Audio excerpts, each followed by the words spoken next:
बिस्मिल्लाहिर्रहमानिर्रहीम। नाज़रीन अस्सलाम वालेकुम। आप देख रहे हैं फ़ारूक यूसुफ ऑफिशियल, हमारा यूट्यूब चैनल। आपके सामने फ़ारूक यूसुफ हाजिर आज के व्लॉग के साथ। और आज के व्लॉग में हम बात करेंगे ताज़ा तरीन हमारी सियासी जो सूरत हाल है इस वक्त, जो हुकूमती ऐवानों में, जो ताकतवर हलकों में इस वक्त हलचल मची हुई है, उसके ऊपर गुफ्तगू करेंगे। नाज़रीन, कुछ चीज़ें इस वक्त, वैसे तो अगर मैं हमेशा ही कहा करता हूँ कि पिछले 77-78 सालों में कोई ऐसा साल नहीं आया जब हम किसी हलचल की कैफियत में नहीं थे। कोई ऐसा साल नहीं आया जब हम किसी बहुत बड़े क्राइसिस का शिकार नहीं थे। कोई ऐसा साल नहीं आया जो बहुत सिग्निफिकेंट नहीं था, जिसमें हमने कोई क्राइसिस किसी नौइयत के नहीं देखे हों। हर साल हमें नए क्राइसिस का सामना था, हर नए आने वाले साल में हमें नए क्राइसिस का सामना था, और वो क्राइसिस बढ़ते ही चले गए और उन क्राइसिस की नौइयत भी बढ़ती ही चली गई। उन क्राइसिस की जो नुकसान पहुंचाने की कैपेसिटी थी वो भी बढ़ती चली गई। अब हालात ये हैं इस वक्त हमारे मुल्क में, आप अगर गौर से देखिए तो फिर से बदकिस्मती से एक नए खेल का आगाज हो चुका है।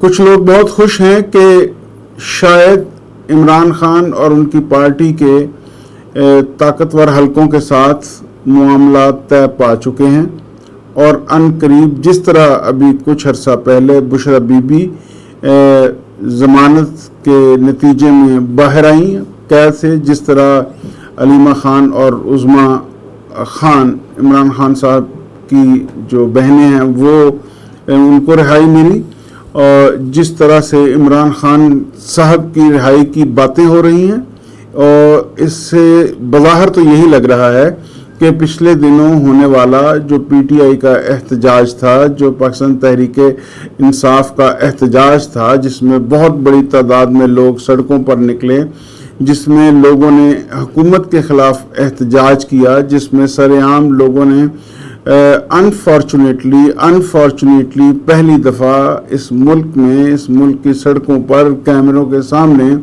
हमारी अफवाज पाकिस्तान के ख़िलाफ़ बात की, उनके रवैये के ख़िलाफ़ बात की, उनके कंडक्ट के ख़िलाफ़ बात की, जो कि बहुत बड़ी बदकिस्मती की बात थी।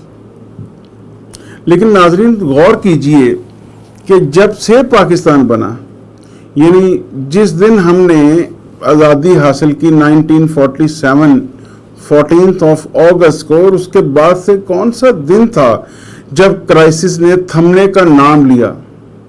अभी पहला ही साल था कि हमने अपने कायद को खो दिया। अभी कुछ ही अरसा गुजरा था कि हमने कायदे मिल्लत को खो दिया। अभी कुछ ही अरसा गुजरा था कि हमने इस मुल्क में जमहूरियत को ही खो दिया, और इस मुल्क पर मार्शल लॉ का नफाज हो गया।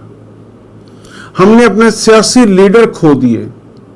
हमने तहरीके पाकिस्तान के वो लीडर खो दिए जिन्होंने पूरी जिंदगियां मेहनत की, कोशिश की, जदोजहद की, तगोदो की कि इस मुल्क को आज़ादी मिलनी चाहिए और इस खित्ते में एक अलहदा मुसलमान मुल्क होना चाहिए। हमने वो लोग खो दिए, और बदकिस्मती आगे भी रुकी नहीं। हमने 1971 में वो मुल्क ही आधा खो दिया जो इस्लाम के नाम पर कायम हुआ था। अभी भी क्राइसिस थमे नहीं, वही स्टोरी बार बार रिपीट हो रही है। स्टोरी के किरदार बदल जाते हैं, स्टोरी के हालात बदल जाते हैं, स्टोरी है कि बदलने का नाम नहीं ले रही। स्टोरी में अगर कोई नहीं है तो वो इस मुल्क की आवाम नहीं है। स्टोरी में अगर कोई नहीं है तो वो ये मुल्क ही नहीं है, इसकी तरक्की नहीं है, बाकी सब हैं। स्टोरी में हीरो हैं, स्टोरी में विलन हैं, स्टोरी में कॉमेडियंस हैं, स्टोरी में तमाम किरदार हैं, सिवाय इसमें मुल्क नहीं है, सिवाय इसमें इस मुल्क के शहरी नहीं हैं, अवाम नहीं है, उनकी भलाई नहीं है, उनका कोई भला नहीं है, उनका कोई इशू नहीं है, उनका कोई मसला नहीं है। मसले तमाम के तमाम ऊपर से ऊपर तक ही हैं।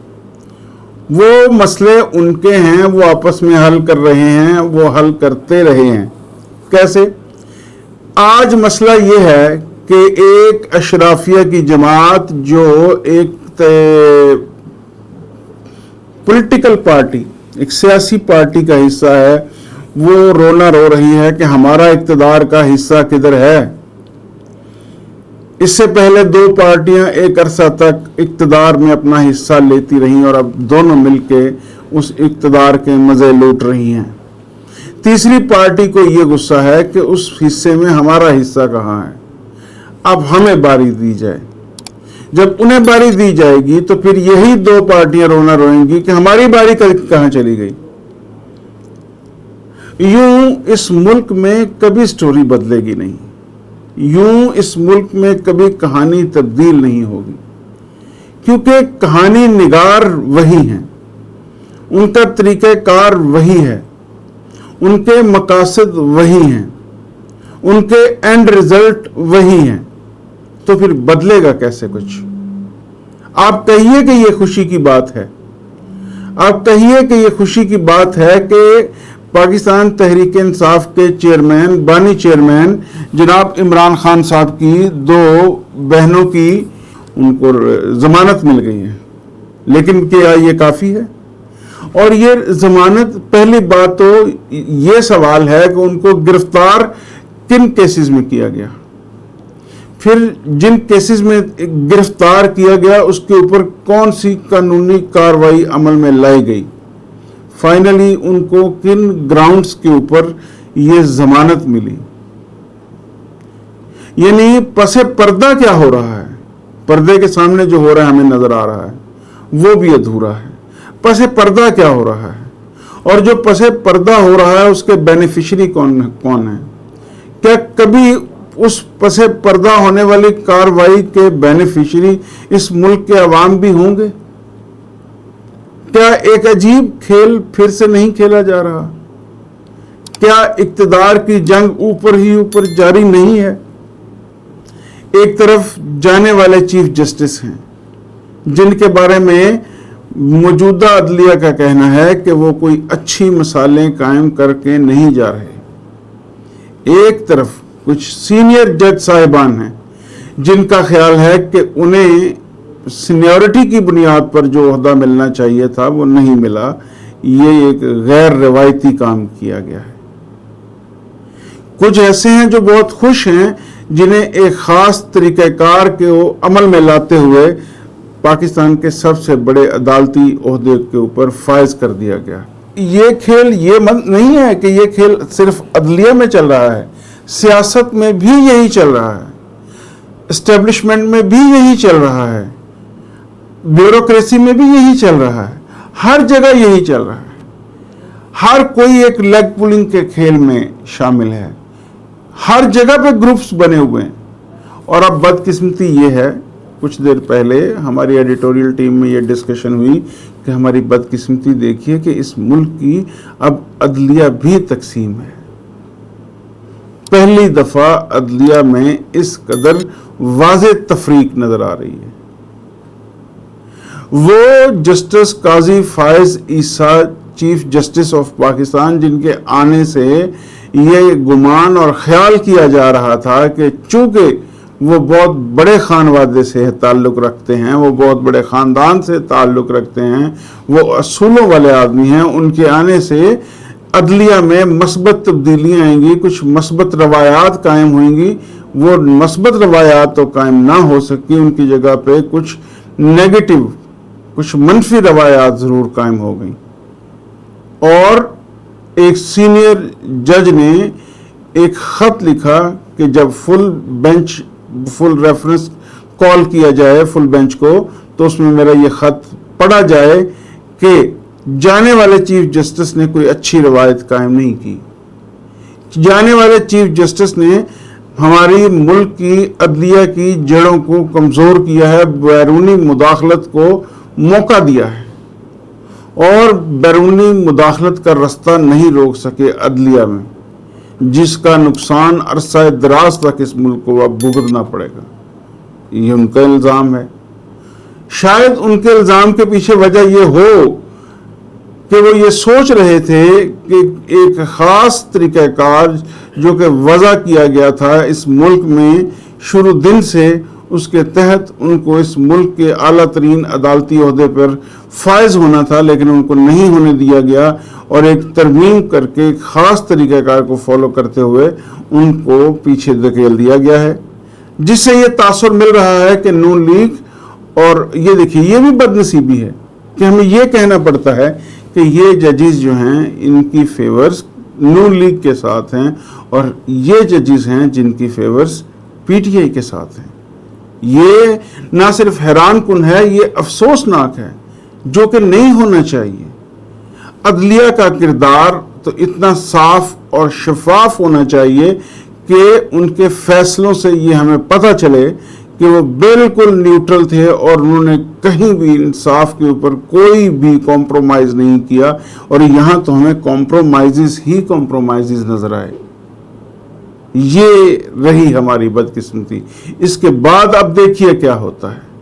ये नहीं कहना मैं ये चाह रहा हूँ कि पहली फुर्सत में, पहले एपिसोड में बुशरा बीबी की इस ज़मानत के नतीजे में रिहा हो गई और वो अब कानून के शिकंजे से बाहर हैं। उसके दूसरे एपिसोड में अलीमा खान यानी इमरान खान साहब की दोनों बहनें वो अब ज़मानत पर रिहा हो चुकी हैं। तीसरे मरहले पे इमरान खान के बारे में ये गुमान और कियास किया जा रहा है कि वो भी अब ज़मानत के ज़रिए बाहर आने को हैं, और अगर वो बाहर आते हैं और वो किसी भी किस्म की तहरीक चलाते हैं तो इसका मतलब ये होगा कि ये सब कुछ पहले से प्री डिसाइडेड था और उसके नतीजे में इमरान खान को इक़्तिदार मिलेगा। और अगर वाक़तन खुदा न खास्ता ऐसा हुआ कि किसी इसी तरह की डील के नतीजे में इमरान खान को फिर से इक़्तिदार मिला, तो इमरान खान साहब पिछली दफ़ा से ज़रा भी कुछ मुख्तलिफ परफॉर्म नहीं कर पाएंगे, क्योंकि फिर से एक दफ़ा फिर से उनकी उनकी उनकी वो एक कठपुतली की तरह काम करेंगे और उनकी रस्सियाँ, उनकी डोरियाँ कुछ दूसरे ताकतवर हाथों में होंगी, जो उनको जिस तरह चाहेंगे हिलाएंगे और जब चाहेंगे उस खेल से उठा के बाहर फेंक देंगे। अगर ऐसा होता है तो हम तबाही में एक दर्जा और तनज़ली की तरफ गामज़न होंगे और नीचे चले जाएंगे, और हमें फिर मज़ीद 100 साल और मेहनत करना पड़ेगी वापस तरक्की की शाहराह पे गामज़न होने के लिए। हम उम्मीद ये करते हैं, हम दुआ ये करते हैं कि ये अल्लाह ताला की ज़ात हमें ऐसे बुरे वक्त से बचाए और उस बुरे वक्त से बचाए जिसका अभी हमने जिक्र किया, और खुदा न खास्ता ऐसा कुछ भी हो जो इस मुल्क के ख़िलाफ़ हो, जो इसमें इसकी जो बुनियादी नज़रियाती जो असास है उसके ख़िलाफ़ हो, बल्कि ये मुल्क अपनी नज़रियाती असास के ऊपर इसी तरह ता क़यामत कायम रहे, अपना वजूद कायम रखे, अपनी इंटेग्रिटी कायम रखे, और हम भी बतौर इस मुल्क के शहरी सर उठा के हमेशा ज़िंदगियां गुजार सकें। हमारी दुआएं इस मुल्क के साथ, हमारी आवाम के साथ हमेशा से रही हैं। अल्लाह ताला हम सब का हामी और नासिर हो। अगले व्लॉग में मिलते हैं। अपना ढेर सारा ख्याल रखिएगा। अल्लाह हाफिज़।